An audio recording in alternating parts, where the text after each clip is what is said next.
Bom, é isso aí, pessoal. Tudo tranquilo? Prazer aí a todos. Sejam bem-vindos aqui mais uma maravilhosa tarde aqui com nós aqui do Mutirão, continuando com o nosso projeto, né? Que é o projeto do quê? Dos multiaulões. Vários professores comentando sobre um único assunto. E como vocês puderam perceber, eu, o professor Sandro, o professor Volney e o professor William, estamos todos de máscara para falar exatamente de um assunto muito importante, que é qual? A pandemia. Que até eu vou tirar agora para vocês conseguirem enxergar nós bem melhor e a gente conseguir falar muito mais sobre o assunto. Então é o seguinte, já que nesse aulão vai ser um pouquinho diferenciado, por causa que nós estamos usando um computador, nós somos um pouquinho distante, nós vamos fazer algumas regras bem simples aqui de como vai funcionar este processo. Então é o seguinte, a primeira coisa que eu vou falar para vocês é, todo mundo vai estar com o áudio desligado, e se alguém quiser fazer alguma pergunta para nós, usa o chat. Faça uma pergunta por aqui, que daí eu leio e depois te responde no final. E nós vamos fazer cada professor fazendo algum comentário breve sobre isso. Porque a ideia das aulas integradas é justamente unir diferentes áreas do conhecimento para construir uma coisa melhor e maior. E convenhamos, eu acho que esse assunto é extremamente relevante, principalmente por tudo aquilo que está acontecendo com a gente. Então, vamos começar aqui a trabalhar um pouquinho, falar sobre as coisas que aconteceram. Então, começamos com... Acho que, se eu não me engano, é com Sandro, Sandro, que eu tinha me esquecido da ordem. Sandro, então, é contigo. Passe-se a palavra. Boa noite, pessoal. Boa noite, pais, alunos, coordenação e colegas, né, professores que estão acompanhando, né? Essa aula de hoje, ela é claro que ela tem tudo a ver com o momento que a gente está passando. Eu espero que esteja todo mundo bem. Espero que todo mundo que possa ficar em casa fique, porque realmente eu acredito que a gente está conseguindo achatar a tal da curva, exatamente pelo fato de que a gente está levando a sério, né? É algo muito sério e coube a mim, né, falar que iniciar para falar de algumas pandemias e epidemias históricas, né? Então, é claro que eu não vou ficar aqui dando datas, né, e fazendo decorebas, porque nem as minhas aulas são assim. Eu sempre tento fazer uma análise um pouco mais histórico-social, e é exatamente o que eu vou fazer, claro que me referindo às pandemias e epidemias mais famosas do passado. Então, assim, tem alguém que tem o microfone ligado, acho, não estou ouvindo. Enfim, tá entrando, Júlio. Então, assim, ó, as pandemias e as epidemias, né, elas são bem frequentes na história da humanidade. A primeira que eu selecionei aqui foi uma que aconteceu na Grécia Antiga. E por que eu vou falar dela? E é claro que daí depois vocês vão entender por que todas as outras têm a ver, né? Durante a Guerra do Peloponeso, que era uma guerra entre espartanos e atenienses, ocorreu lá uma epidemia. E essas epidemias antigas não têm exatamente como a gente saber que tipo de doença era. Eles se tratam apenas como a peste, né? Então, essa peste, alguns já falaram em febre tifoide, já li alguns aqui e ali, alguma questão relacionada à gripe também, mas essas pestes antigas não tem exatamente como a gente comprovar, porque eles não tinham o conhecimento científico que a gente tem. Mas o que se sabe é que é uma peste que acabou dizimando, né, boa parte das tropas gregas atenienses que estavam lutando, inclusive o principal, né, líder de Atenas da época, o Péricles, né, como se o presidente deles tivesse morrido, e ele era o principal líder. Então isso foi bem chocante. E mais, a gente tem dados dos homens livres que morreram. É claro que a população mais pobre, os escravizados, né, que era uma sociedade escravista, foi a que sofreu mais. E essa peste ela foi tão importante porque, junto com a guerra que destruiu, né, todas as cidades-estados gregas, a gente, não, apesar de ter um vencedor, Esparta venceu, todas as cidades gregas perderam, inclusive Atenas, e logo depois que essa guerra terminou, durou quase 30 anos, Atenas, Esparta, toda a Grécia foi conquistada por outros povos, ela ficou muito enfraquecida, ou seja, a epidemia, que para eles era uma pandemia, porque afinal de contas o mundo conhecido deles era muito pequeno, acabou destruindo aquele mundo clássico que a gente conhece, e depois veio os romanos. A gente tem peste, né, durante todo o Império Romano, inclusive uma matou o imperador, né, no século II. A gente tem, né, relatos nessas fontes, e é claro que a mais conhecida de todas, né, de todas as pestes dessas do mundo antigo e medieval, é aquela que foi chamada de peste negra. Primeiro lugar, peste negra, ela é um termo que não é da época, né? Eles não chamavam de peste negra, apesar de ter lá os bugos, né, que por vezes eram, na maioria das vezes eram escuros, nem sempre eram, mas não, era uma peste, só chamava de peste, né, ou praga, é um termo mais bíblico também. E essa peste, que aí sim pode se considerar uma pandemia, ela matou um terço da Europa. Gente, um terço da Europa é basicamente o seguinte: a cada 3 pessoas, uma morreu. Né? Então, um terço é muita gente. Então, e é claro que a gente tem poucos dados também, não se sabe exatamente se foi a peste bubônica, todos os indícios dizem que foi, né? Então a gente trata como peste bubônica a tal da peste negra, mas o termo peste negra ele vai surgir, né? O termo negro ele vai surgir já no contexto do colonialismo, inclusive tem uma conotação racista. A peste, tá, que acometeu a Europa, essa conhecida por peste negra ou peste bubônica, ela também foi importante do ponto de vista social. Assim como a peste lá em Atenas, essa também. Por quê? Porque quando ela tem o seu pico ali na metade do século XIV, uma parte considerável da Europa é dizimada, e a partir dali é que começam a surgir ideias novas, não só nas artes. A gente estuda muito as artes lá no Renascimento, mas é claro que na ciência também, exatamente porque era uma forma dos europeus, né, conseguirem, de alguma forma, lidar com aquele novo mundo que estava dizimando eles. E a gente teve vários picos de peste decorrente dessa peste negra, né? Então, até o século XVII ainda se tinha relatos de picos epidêmicos em locais diferentes da Europa daquilo que tinha acontecido no século XIV. Então, é uma peste que durou bastante tempo, que matou muita gente, até porque a medicina não era desenvolvida. Mas, a partir daí, a medicina passou a ser desenvolvida. E a gente tem, evidentemente, né, o surgimento da grande revolução científica, o Newton, o Descartes, os próprios pintores, né, como Leonardo da Vinci, eles também eram cientistas, porque eles estudavam a anatomia do corpo humano, escondidos da igreja, porque isso era proibido. Então, a gente tem ali uma modificação social também. É o surgimento do capitalismo. O feudalismo morre junto com a peste negra, né? A peste bubônica que pegou ali a Europa, ela não matou só um terço da população europeia, ela ajudou a matar o feudalismo, o modo de produção feudal, e a gente inicia o modo de produção capitalista.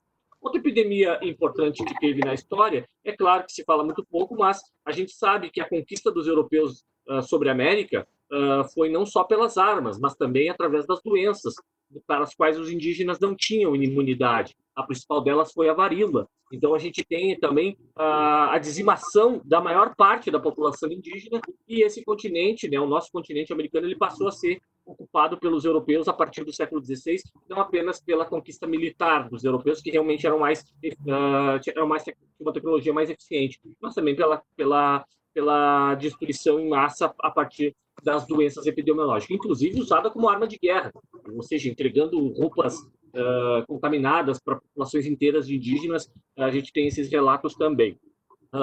Só para não me estender muito, né, para deixar os colegas falarem também, já chegando um pouco mais próximo das epidemias mais próximas de nós, a gente teve várias ao longo do século XIX, por exemplo, no auge do surgimento ali do capitalismo industrial, né, quando a gente tem uma urbanização mais forte, uma aglomeração de pessoas nas cidades, o êxodo rural. A gente tem nos Estados Unidos, na Inglaterra, né, cada livro que a gente lê lá, por exemplo, de quem gosta de romance, vai ler um livro do Charles Dickens, por exemplo, vai aparecer essa peste volta e meia, né, que acontece em alguns locais, né, na Europa no surgimento do capitalismo industrial. E a gente tem aqui, é claro, no Brasil, dois momentos importantes e aí eu já passo a bola para os colegas.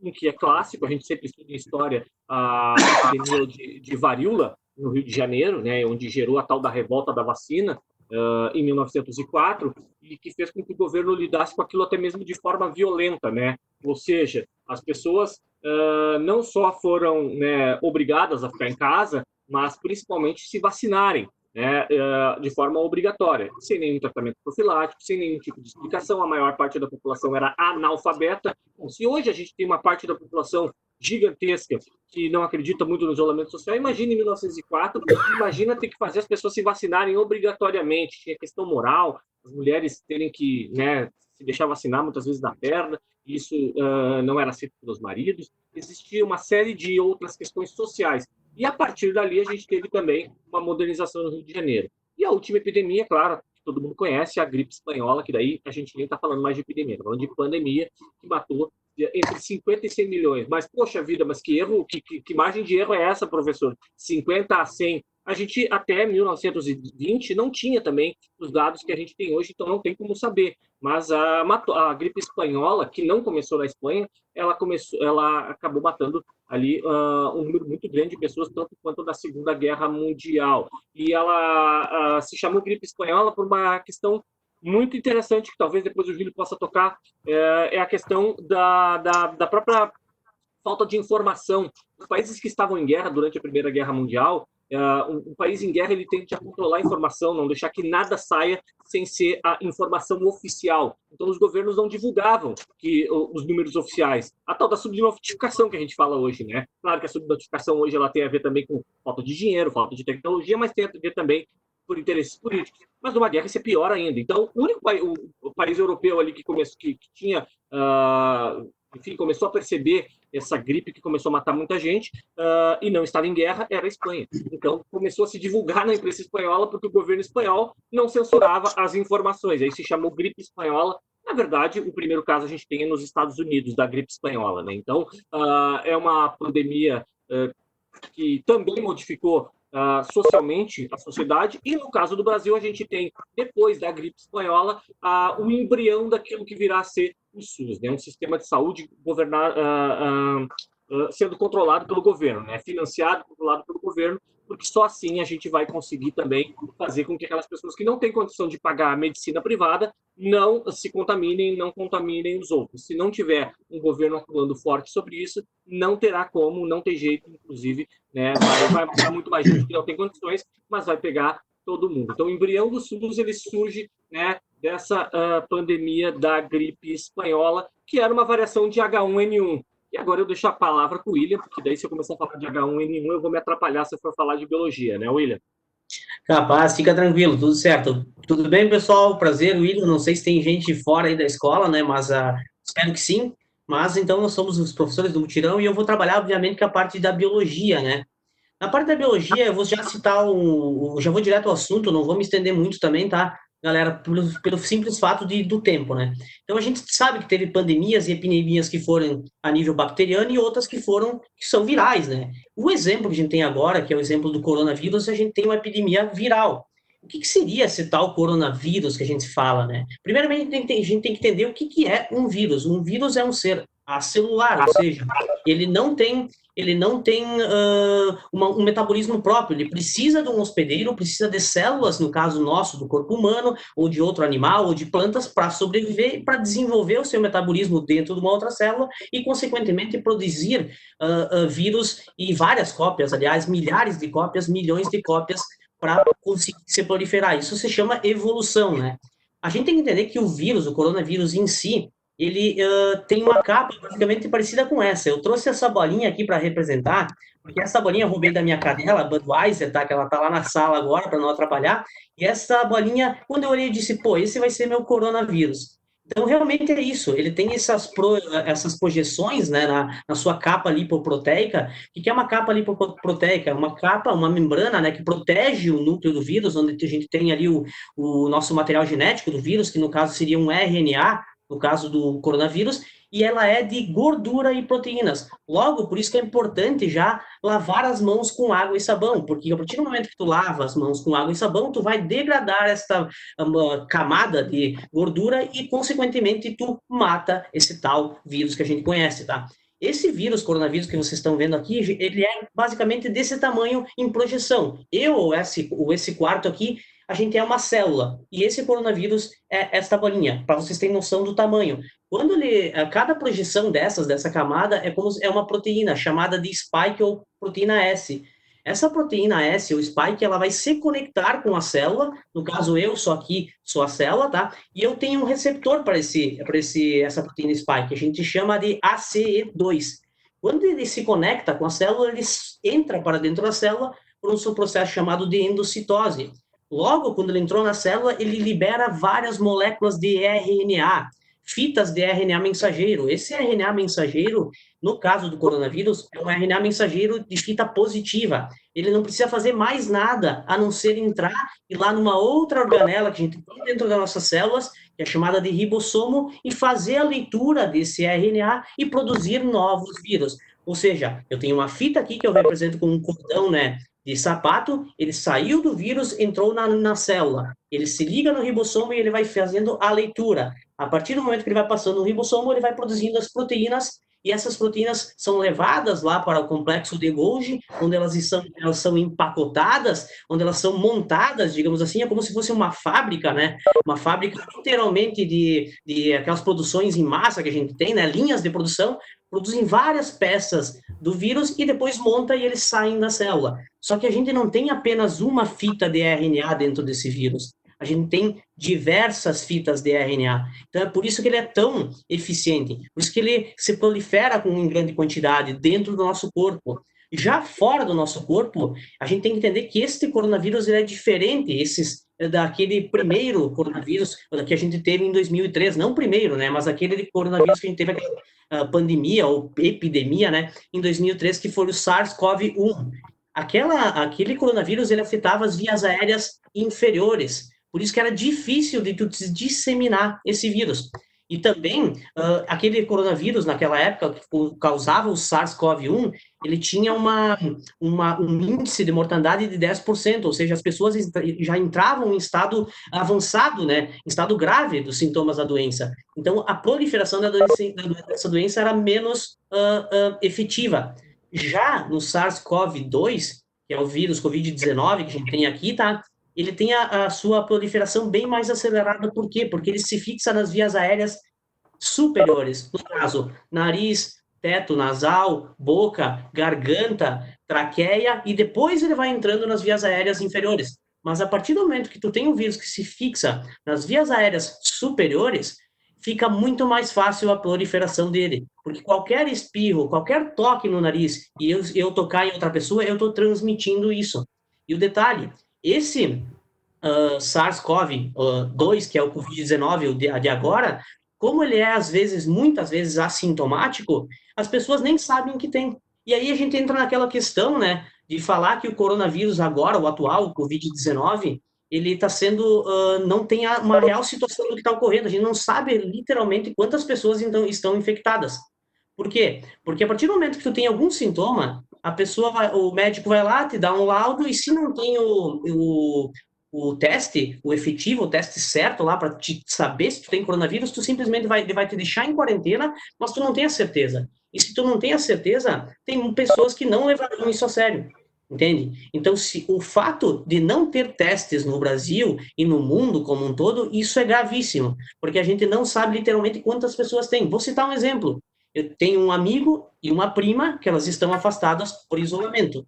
Tá? Elas estão afastadas, aliás, por suspeitas, né, de Covid-19. Então, elas estão em isolamento, mas nenhum deles tem o teste para comprovar que eles têm. Entende? Só deram o tal do documento. Então, esse problema de falta de dados para a gente saber realmente como proceder numa pandemia dessas, em questão de vacina, de tratamento, de tudo, ela se complica. Falando um pouco já, desculpa, voltando um pouco, já vou liberar a palavra, voltando um pouco para a evolução desse vírus, gente, muitas notícias vieram por aí dizendo que o vírus tinha sido fabricado em laboratório, da China e tal, essas coisas. Isso é uma inverdade. Por que é uma inverdade? Tem um artigo que eu vou deixar no grupo lá, ou no link do evento, lá no Mutirão, para vocês observarem, da Nature, tá? Só uma das melhores revistas que existe em nível mundial. Então, esse artigo, ele fala que o vírus encontrado em nós, seres humanos, o vírus encontrado no morcego e o vírus encontrado no pangolim, que é como se fosse um tatu, não é bem um tatu, tá? Mas é parecido com um tatu lá na China, eles são muito parecidos, eles têm 96% de similaridade. E essa similaridade, ela é tão, é quase 100%, ela é tão precisa, que isso não permite que esse vírus tenha sido criado em laboratório. Ele simplesmente foi fruto de uma evolução natural, ou seja, da própria seleção natural, beleza? Então, essas coisas, esses artigos, esses documentos, eu vou disponibilizar para a galera e também estou aberto a perguntas depois. Agora, Júlio, essa questão da falta de dados, né? Como que se surgiu essa pandemia? Eu passo a bola para ti, porque aí já não é minha alçada. Bom, pessoal, então aqui eu vou falar um pouquinho aqui sobre todo esse processo, né? E a primeira coisa que eu vou falar é assim, a OMS. Como é que a OMS ela declara uma pandemia? Primeiro, ela tem que verificar se surgiu uma doença nova que não existia antes no mundo. Depois, tem que verificar se essa doença causa uma enfermidade grave e pode causar morte nas pessoas. E qual que é a velocidade de disseminação dessa doença, que ela vai ultrapassando fronteiras. E hoje nós vemos num mundo que tem uma característica muito, assim, incrível por causa da nossa globalização, que hoje a velocidade das trocas de informações, mas principalmente a velocidade da viagem das pessoas é muito mais rápida. Tu pegava lá com as grandes navegações, a média de velocidade era de 16, 20 km por hora nas caravelas. Tu pega na Revolução Industrial, chegava no máximo a 60 com as locomotivas a vapor. Hoje em dia, em menos de 24 horas, uma pessoa pode estar literalmente no outro lado do mundo. Então, tu pega hoje uma doença que as pessoas são sintomáticas, que não tem nada definitivo ainda. Eu posso estar contaminado, pegar e viajar para um outro canto do mundo e contaminar. O melhor exemplo disso é que provavelmente o coronavírus que veio para o Brasil, que a própria nosso Ministério da Saúde diz que é impossível descobrir quem foi o primeiro caso de corona, mas possivelmente ele não veio da China direto, ele veio da Itália, por causa que é uma grande contingente de pessoas de turismo que veio da Itália para cá, eles desenvolveram o coronavírus logo no primórdio, logo começou a sair essas relações. E por que eu estou falando da OMS? Porque ela começou a divulgar vários dados, justamente para os países começarem a se coordenar para evitar a expansão dessa pandemia. Por quê? Quando declararam a pandemia lá com o H1N1 2010, quando foi declarado isso, eles não tinham a ideia do tamanho de como ia ser a doença. Tanto é que o H1N1 ele teve uma baixa taxa de mortalidade. Eu estava vendo lá os dados, 0,05% das pessoas que pegaram H1N1 acabaram morrendo. E a transmissão era bem menor. Um paciente, ele pegava e disseminava 1,6, 1,7. Hoje, com os dados que a OMS tem, ela já sabe que uma pessoa contaminada, ela contamina 2,3 pessoas. Então, tem uma taxa de contaminação muito maior. E a mortalidade dela, sendo calculado os números até agora, é 3,5. Só que isso varia de país com país. E as medidas que foram adotadas. Assim, ó, vocês pensam, mas professor, por que tu tá falando de rotas de transporte? Agora eu me lembrei, assim, uma coisinha. Quando tu pegava da peste negra, a peste negra, ela seguiu a rota da seda. Por causa, eram pessoas uma passando para as outras. Os ratos negros que carregavam a pua, que tinha doença, iam junto. Isso também, hoje, é muito mais rápido. Então, por isso que as pessoas estão preocupadas com esse processo. E o interessante é ver como cada estado ele está intervindo para tentar evitar que ela dissemine cada vez mais. Por exemplo, a Nova Zelândia, que é um país pequeno, que tem em torno de 7 milhões de pessoas, eles fizeram um isolamento de mais de 80%. Sendo que eles colocaram todas as pessoas que entravam na Nova Zelândia de quarentena. E fizeram testes em massa. Todo mundo para testar. Por quê? Eu descubro quem está doente e descubro as pessoas que estavam à volta dele. Vou fazendo teste nelas para ver se contaminaram ou não. E vou colocando todo mundo de quarentena. Assim eu evito que mais pessoas se contaminem. Já que só ficou funcionando os serviços essenciais e os caras fizeram testes para ver se essas pessoas não estavam ficando doentes, o número de casos diminuiu bastante e a mortalidade foi extremamente pequena. Tanto é que hoje a primeira-ministra da Nova Zelândia ela comemorou que não venceram a Covid, que não tem mais nenhum caso novo e os que estavam já estão curados. E agora está voltando à normalidade, coloco entre aspas, porque ainda vai ter usar máscara, tudo isso daí, e quarentena para o pessoal que entrar na Nova Zelândia. Tipo assim, eles conseguiram mitigar o máximo possível de como ia se passar essa doença ou não. Agora tu pega outros países no mundo, como Itália, que demorou muito para fazer isolamento social, deu aquele pico bem elevado, justamente porque os governos ficavam o quê? Um jogando para o outro. Uma cidade fazia isolamento mais fechado e a outra não fazia isolamento. Só que esquecia que as pessoas circulam entre uma e outra e acabou afetando tudo. E tu pega, hoje, dá para ver muito importante qual que é o papel do Estado nesse processo. Porque tem vários países que estão fazendo o quê? Intervenções gigantescas, não só na área de saúde, na área da economia, justamente para evitar crises sociais. Já que uma das funções do Estado é fazer que tudo funcione. E aquela ideia de Estado mínimo, ela não está funcionando exatamente porque tu precisa de um Estado para coordenar as forças, para combater essa doença. Eu vou citar um exemplo que eu achei bem interessante, por causa que um dos países que mais fala sobre o liberalismo, sobre o neoliberalismo, sobre o livre comércio, livre economia e vamos funcionar, que é os Estados Unidos da América, a maior potência econômica do mundo. Foi liberado no início da Covid um auxílio de 2,2 trilhões de dólares. Depois foi liberado mais 500 bilhões e depois dessa semana mais 400 bilhões. Maior ajuda econômica da história dos Estados Unidos, superando os períodos de guerra. Justamente para fazer o quê? Pessoas fiquem em casa, vamos manter o emprego, vamos manter essas coisas aí, que agora vamos estar na hora de fazer o quê? Resolver a epidemia. Sendo que alguns lugares que não tiveram o controle, explodiu. E sempre vai ter essa explosão na curva em áreas de grande concentração populacional. Pega Nova York, por exemplo, é onde que tem a maior curva lá. E todo mundo fica falando, e a China, como é que resolveu? A China, quando deu lá os casos em Wuhan, quando os caras estavam perdendo o controle, eles fizeram um fechamento total da região e das áreas em torno.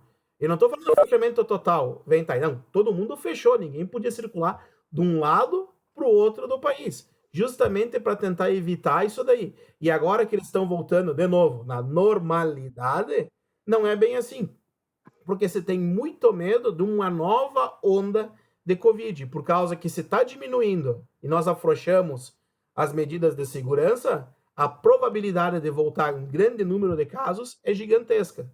E aqui no Brasil nós temos um porém, que nós não temos testes o suficiente. Nós somos um dos países que percentualmente menos testou pessoas com a Covid.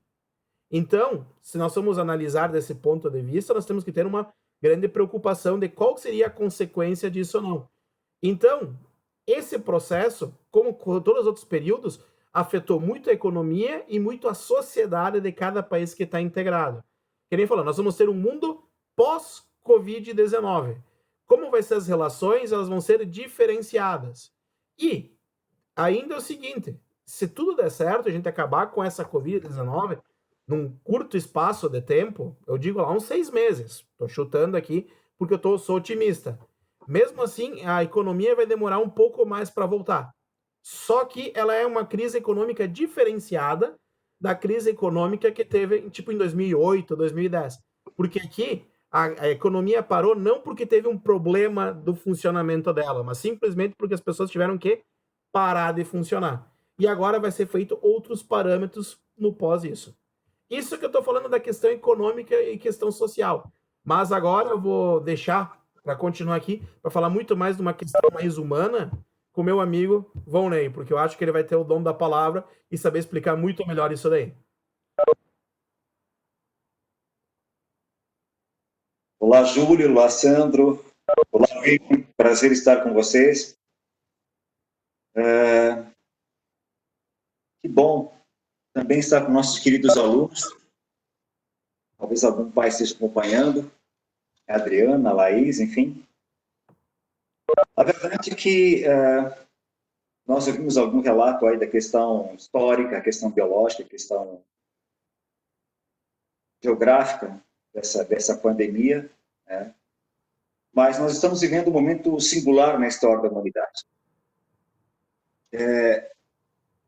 De certa forma, metaforicamente falando, é uma terceira guerra mundial. Só que, ao contrário das outras guerras que a humanidade presenciou, onde havia sem número de razões para que houvesse discórdia, ódio, rancor, diferenças entre raças, povos, nações, credos, enfim. Essa guerra é uma guerra que não envolveu o ódio, não envolveu o ódio entre nações. Alguém pode dizer, mas estão achando que os chineses, parará, criaram um laboratório. O William acabou falando há pouco que isso não aconteceu. Realmente não aconteceu. Tudo indica que não aconteceu.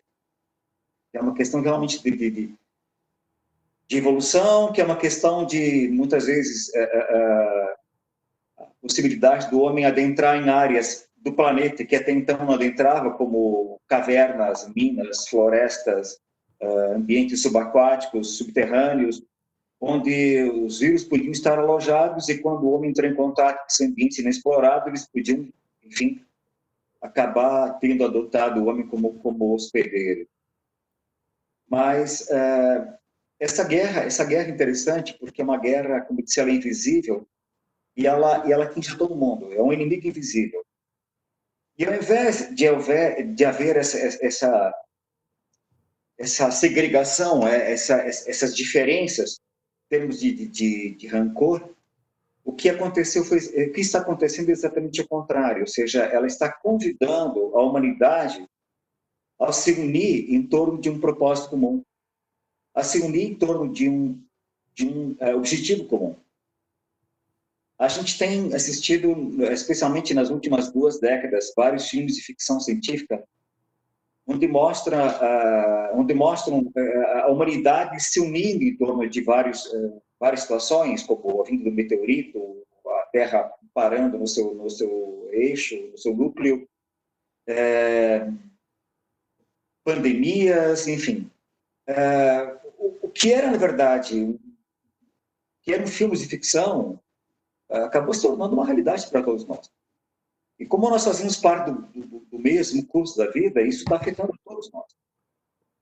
Então, a partir dessa situação, a gente pode tirar várias lições. A primeira delas é que, sem dúvida, a globalização mostra que nós vivemos numa casa comum e que nós fazemos parte de uma teia da vida. E que cada ser vivo, ou mesmo um vírus, que como o William falou, não é considerado pela maioria um ser vivo, né, porque é celular, enfim, não tem metabolismo próprio e tal, que cada ser vivo faz parte de um filamento dessa teia da vida. E que essa teia está intrincada, ela está interrelacionada, interconectada. E todos os filamentos unidos fazem com que a teia seja firme, forte, tem um propósito no planeta. Essa crise não é apenas a crise da questão da pandemia, da doença, do medo, do pânico, do pavor, das mortes, mas é uma crise que atinge toda a questão mecânica, a questão burocrática, a questão social, política, econômica, cultural, mecanicista, capitalista, dos negócios, das viagens, ou seja, interfere no esporte, interfere em todos os campos da humanidade, em todos. E praticamente todos eles estão sofrendo com isso agora. Existe uma baixa, uma queda no rendimento mundial, no rendimento físico. Mas se nós temos uma crise financeira, uma crise no mercado das relações comerciais, e também, de certa forma, digamos assim, uma crise existencial humana, né? Porque existe esse pânico, esse pavor, uma pressão psicológica, uma pressão emocional, uma pressão no indivíduo, na coletividade muito grande. Por outro lado, nós também temos um aprendizado muito grande no sentido de que essa crise nos faz repensar. É como se a gente desacelerasse. É como se o coronavírus nos obrigasse a desacelerar. E a partir do momento que você desacelera, você passa a contemplar a paisagem. E passa a sentir integrante dessa paisagem.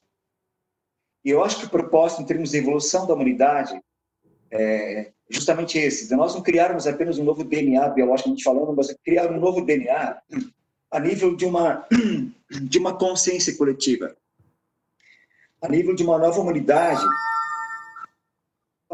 que passa, então, a adotar um processo de cooperação, de colaboração, de interrelação, de que eu sou responsável por você, você é responsável por mim, e nós somos responsáveis pelo mundo que nos cerca.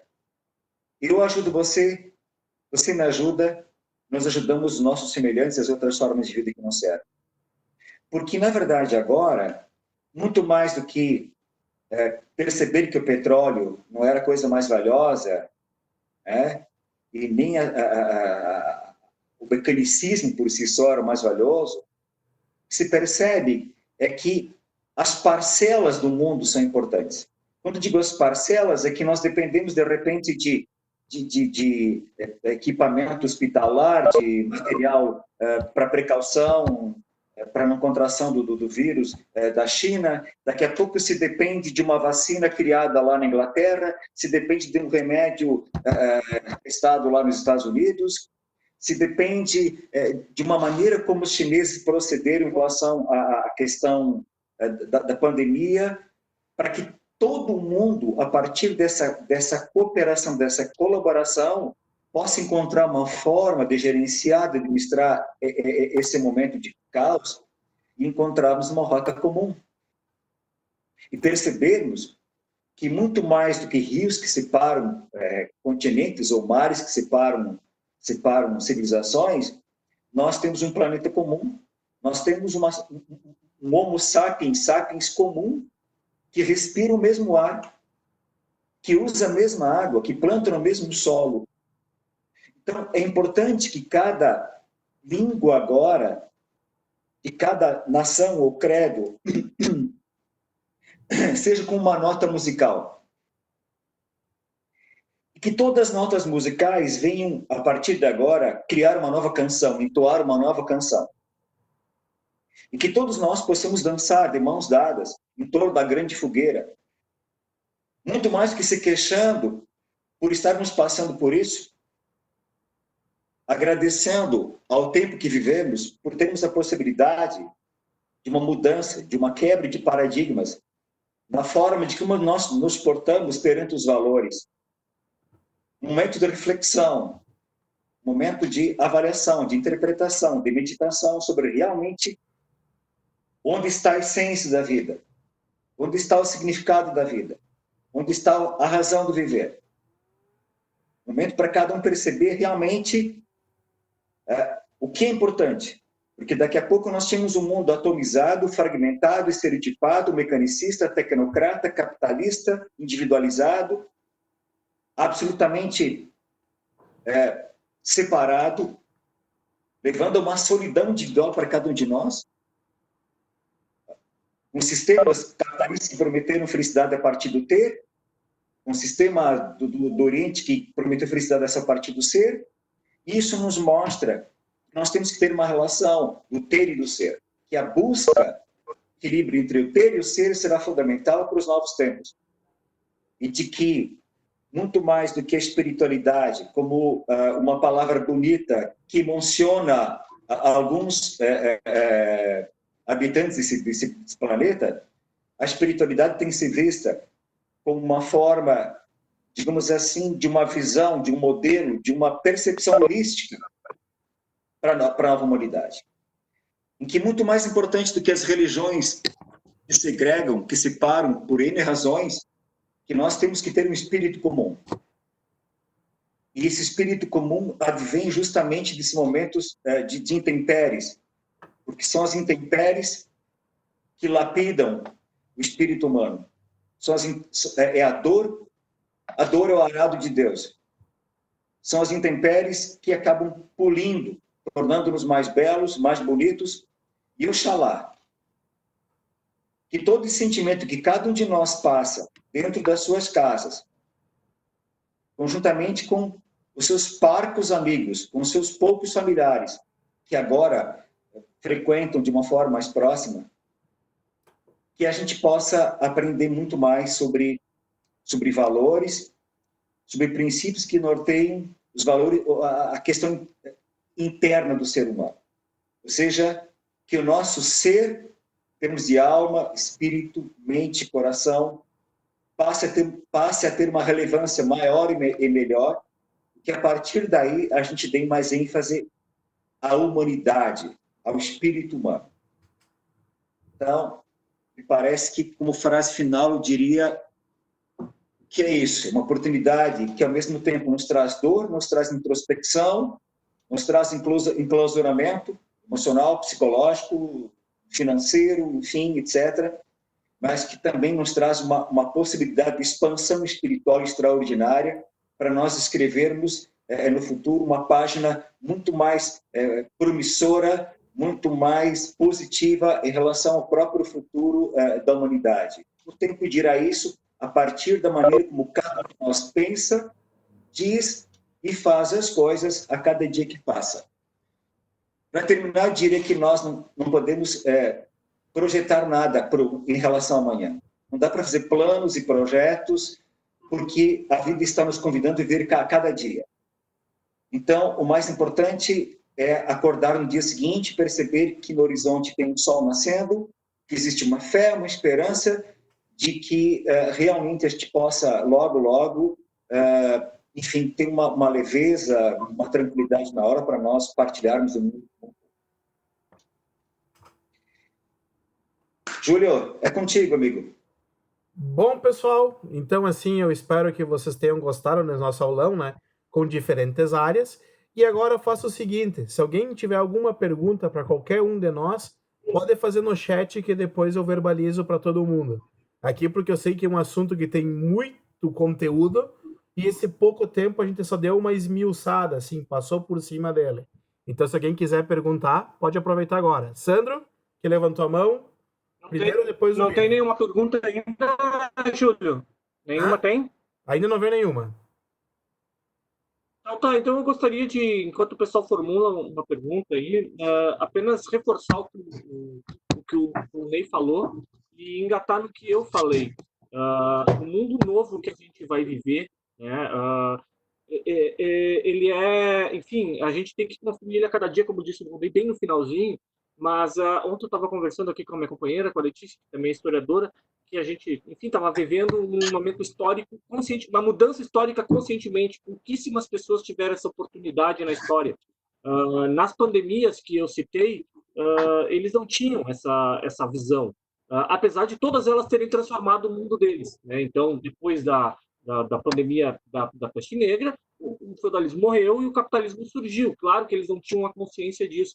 A gente tem não só a consciência de estar vivendo um momento histórico transformador, mas inclusive com muito mais ferramentas do que os nossos antepassados e muito mais ferramentas intelectuais, inclusive, para pensar sobre isso. A gente está em casa, está sofrendo, né? Não está nada legal estar vivendo isso, mas ainda assim é o momento, como disse o Vonei, de usar tudo aquilo que os nossos antepassados nos legaram para poder refletir sobre o que virá. É para isso que serve a história que a gente sempre tenta falar, né, que não é só decorar a data, é pensar ela e pensar sobre o nosso presente e principalmente sobre o nosso futuro.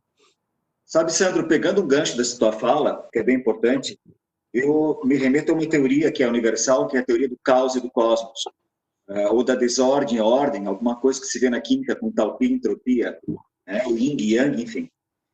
Então, eu acho que, para quem tem uma visão mais pessimista, uma visão mais apenas de dor desse momento, ou de preocupação com relação a perdas materiais e financeiras, que seria, digamos assim, uma visão mais do caos, acho que a gente também tem que olhar para o cosmos, porque o caos e o cosmos andam lado a lado, a ordem e a desordem, o sim e o não, o yin e yang andam lado a lado.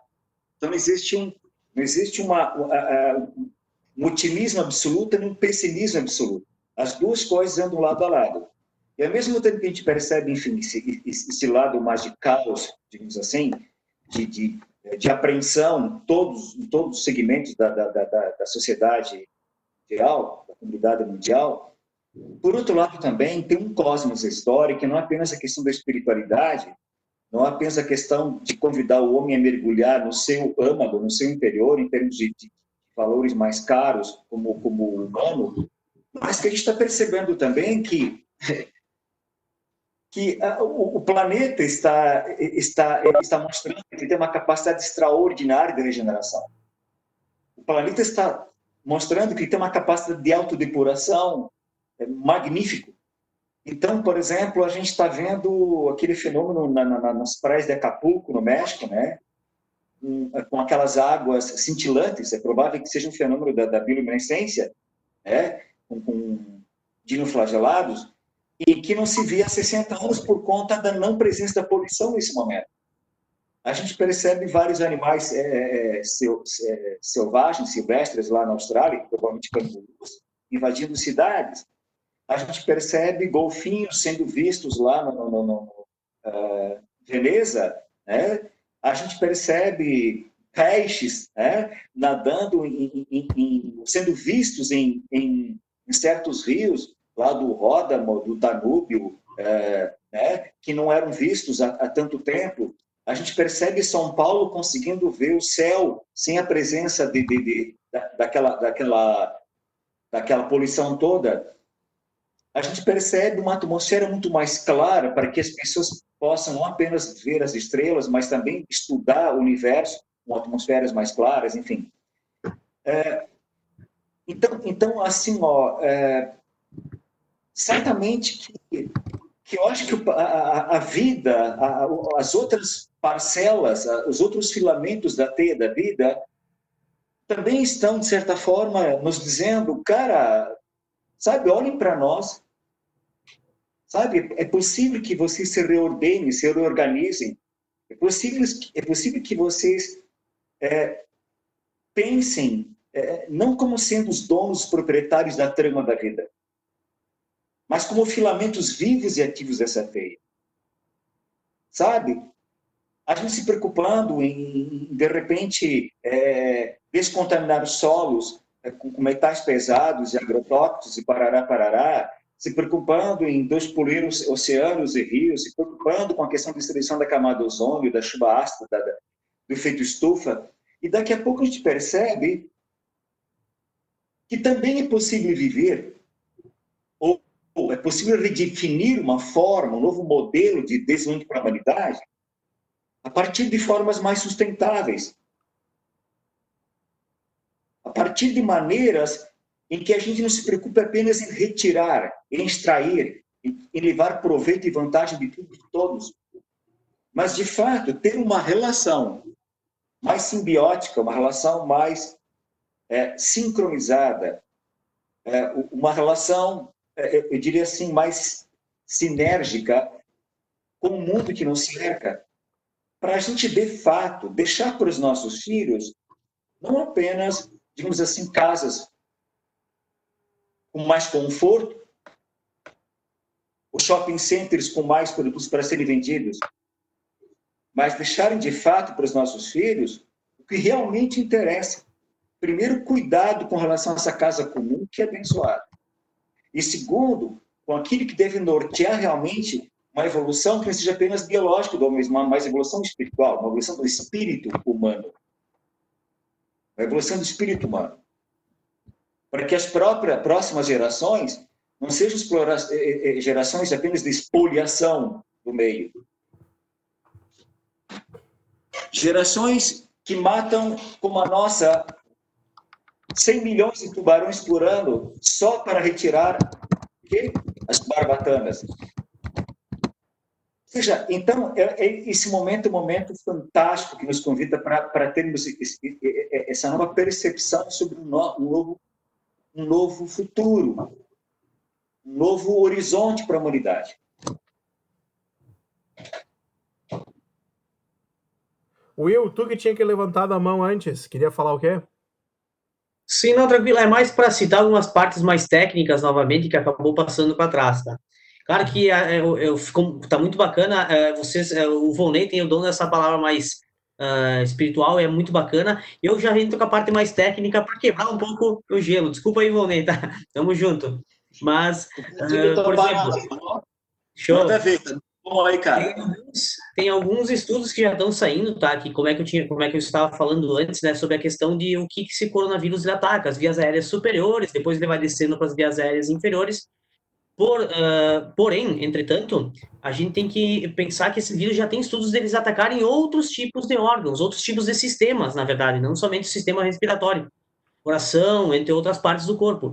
Então, é muito grave, sim, não é aquela parada de, é só uma gripezinha, essa parada. Desculpa de já lançar a peteca aí para alguns da política, né? Não é só uma gripezinha, não, tá? Então, é muito grave e também, então, aí que entra o fato de nós usarmos a máscara todo dia. Por exemplo, aqui em Bento Gonçalves, todo mundo já viu que a máscara é obrigatória, né? a partir do dia 1º de maio. A gente já tem que focar nisso também, tá? Então, a partir do 1º de maio, todo mundo com máscara. Não interessa onde tu vai, é na rua, qualquer lugar, é todo mundo com máscara. Porque aí entra uma responsabilidade social também. Não é simplesmente a responsabilidade da tua própria saúde, é a responsabilidade com a saúde do próximo. Então, é isso que a gente tem que pensar. Resumindo tudo que foi falado agora, né, sobre essa questão de empatia com o próximo, a gente tem que pensar que a gente tem que preservar a saúde dos outros e não somente a nossa. Por isso que o uso da máscara, além de ser obrigatório, ele também deve ser visado pela questão da empatia. Eu queria só colocar uma situação para o William e também que o Sandro participasse daqui a pouco, porque a questão de que uma década e pouco atrás nós tivemos o H1N1, não é verdade? Que, de certa forma, foi uma preliminar para o que viria a acontecer agora, né? Isso aí. A questão toda é a seguinte: estamos vivendo esse momento do coronavírus, esse SARS. Mas se daqui a pouco não virão outros? Não virão outros, talvez, muito mais desafiadores do que esse? Porque se já vem desafiador, o H1N1.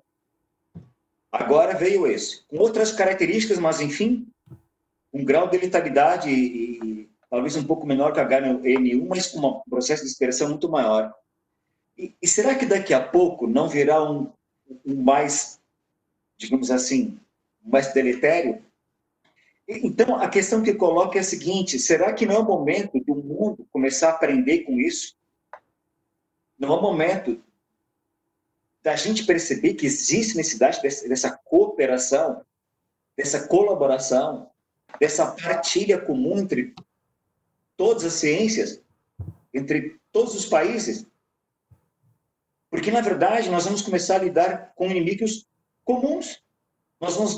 A história está mostrando agora que a gente não vai mais, daqui a pouco, lutar por causa de segregação racial, por causa de propriedades de áreas que têm água doce, de propriedades que têm petróleo, propriedades que têm minérios, enfim. A gente vai estar lutando com um inimigo comum e que mata indistintamente, mata pobre, mata rico, mata, enfim, quem tem condições melhores e piores, enfim. Então, não seria esse momento, o momento de valorizar realmente o que é mais importante, ou seja, perceber o quão importante são os profissionais da área de saúde, o quão importante é a ciência. A gente fica se preocupando em ir para o espaço, se gastam bilhões, trilhões de dólares, investimento de ir para Marte, não sei para onde, e a gente não cuida da nossa casa comum, e a gente não cuida do Homo sapiens comum. Então, daqui a pouco, perceber o que realmente é relevante. É relevante simplesmente dar ênfase na mídia, a quem tem destaque na música, esporte, em programas de grande apelo de multidões, não que não sejam relevantes, mas daqui a pouco existem profissionais, existem ciências, existem pessoas do planeta que eram, de certa forma, deixados um pouco de lado e que está percebendo que na essência da vida, na manutenção da vida, tem um papel extremamente relevante. Então, daqui a pouco, começar esse processo de cooperação, de colaboração entre as ciências, entre os laboratórios, entre as tecnologias, enfim. E me parece que as coisas não acontecem também por acaso. Nada na história acontece por acaso, nada da vida acontece por acaso. Se não vejamos que essa questão da globalização é um fenômeno mais ou menos recente. A globalização tem alguma coisa como 40 anos, não mais do que isso. E a gente percebe hoje que a globalização não é apenas, como vocês comentaram primeiro, com relação ao Júlio comentou, a velocidade com que as coisas acontecem. A velocidade de processamento de tudo, transporte, da comunicação, enfim. Mas que é o momento que a gente tem que perceber que a gente pode quebrar paradigmas. que a gente pode mudar muitas coisas. E eu acho que isso que a gente está fazendo agora, de certa forma, por que não dizer que a gente está começando a pensar nesse novo modelo de desenvolvimento para a humanidade? Então, para nós, de certa forma, é um momento histórico esse. Não sei o que vocês pensam. Só eu queria fazer um comentário também, né, que dessa questão de valorizar os cientistas, o pessoal que trabalha de saúde. Uma coisa que esse isolamento mostrou também, que uma das áreas de conhecimento que tem muita gente que joga de lado, mas hoje está essencial para manter a nossa sanidade mental, é a parte da arte, a parte da cultura. Olha só quanta gente está necessitando, nesse tempo parado aqui em casa, todo mundo, de conseguir o quê? Ter uma sanidade mental. E muitas vezes assistindo um bom filme, vendo um livro antigo que tu tinha comprado e não tinha lido. Por exemplo, eu encontrei filmes excelentes pesquisando agora, porque justamente eu nunca tinha conseguido parar tanto para ver isso. Então a questão é o seguinte: hoje o mundo nós estamos vendo assim, o que é importante ou não. E de vez em quando coisas que a gente considerava, deixava de lado, hoje se tornaram coisas essenciais. Então por isso que nem eu falo, concordo com o Valnei, com o Sandro, quando eu falo, mudou-se os paradigmas. E nós vamos ter um mundo pós-Covid-19. Daí eu quero ver o que vai ser o novo valorizado. Mas veja o que era uma exceção, que eu quero falar com o Mr. Rock and Roll agora. Lembra do Live Aid? Boa. Boa. Do Live Aid? Né? E antes nós tivemos lá aquele agrupamento que o Ravi Shankar e o George Harrison fizeram, né, para Bangladesh, lá no começo da década de 70. Concert for Bangladesh. Concert for Bangladesh. O que a gente está percebendo agora é um fenômeno que a gente não percebia até então. Quantos empresários, quantos artistas, quantos jogadores de futebol, quanta gente da mídia, quanta gente, digamos assim, que tem um poder econômico, ou se não apenas econômico, um poder de merchandising, um poder de voz para o povo, estão se manifestando agora. Estão ajudando. Se desprendendo. Ou seja, eu tenho mais, eu vou ajudar quem tem menos. Então, a gente percebe assim o que todos os dias a gente vê casos ou individualmente ou coletivamente. Quanto a gente está fazendo marmita para caminhoneiro, quanto a gente está fazendo marmita para gente das ruas, quanto a gente está brigando gente das ruas, quanto a gente está fazendo máscaras, ajudando a fazer máscaras para distribuir para as pessoas carentes ou entidades, quantas pessoas estão montando cestas básicas para comunidades carentes ou para casas de idosos, ou de crianças abandonadas, enfim, quanto dinheiro de multimilionários estão sendo destinados, voltados para pesquisa, para ciência, para a busca da vacina ou de remédios que amenizem a situação. Quantos artistas estão criando situações agora para angariar dinheiro em prol de pesquisas ou em prol de comunidades ou nações mais necessitadas. Então, gente, isso é fantástico, cara. Isso é fantástico. Concordo, Valnei. A gente está aprendendo essa lição. Assim, Cooperação, de colaboração, de comunhão, de consciência global. Bom, pessoal, então é o seguinte, agora que nós falamos bastante, já que não veio nenhuma pergunta aqui, e nós se prolongamos bastante sobre o assunto aqui, que eu espero que todo mundo tenha gostado do nosso aulão aqui. Deixamos aqui um forte abraço para todo mundo que participou. Assim, espero que todo mundo fique em casa, sigam as medidas de segurança, ninguém fique doente, e vamos levando assim durante o ano. Provavelmente nós iremos fazer mais aulões durante esse período, porque eu acho que é bom sempre ter uma ideia de desaparecer. Então, lembre-se, todo mundo com as máscaras, quando sair em público, lavem bem as mãos, bem tranquilinho, bem bonitinho, e ficamos por uma próxima, certo? Até mais. Isso mata o vírus, tá? Isso mata o vírus. Valeu. Ale!